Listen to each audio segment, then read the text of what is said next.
এই যে ম্যাডাম, আপনি কি করেন একটু বলবেন?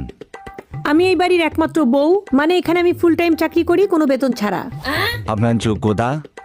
আমার ভোর 5টা থেকে কাজ শুরু হয়, রান্না করা, ঘরবাড়ি সামলানো, ধোয়া মোছা। তারপরে রাত 11টার পরে সবার যখন খাওয়া দাওয়া শেষ হয় তখন আমার কাজ শেষ হয়। তো এতদিনের কাজের অভিজ্ঞতা বলুন।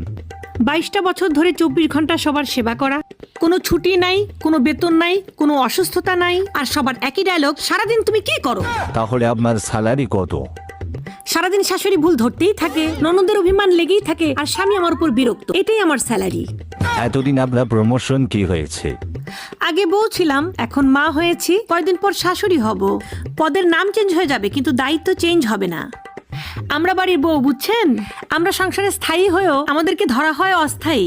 আচ্ছা, এসব সিরিয়াস আলাপ বাদ, এখন বলুন আপনার শখ কি? শখ ঘোরাঘুরি করা। ও আচ্ছা, তাহলে এ পর্যন্ত কোথায়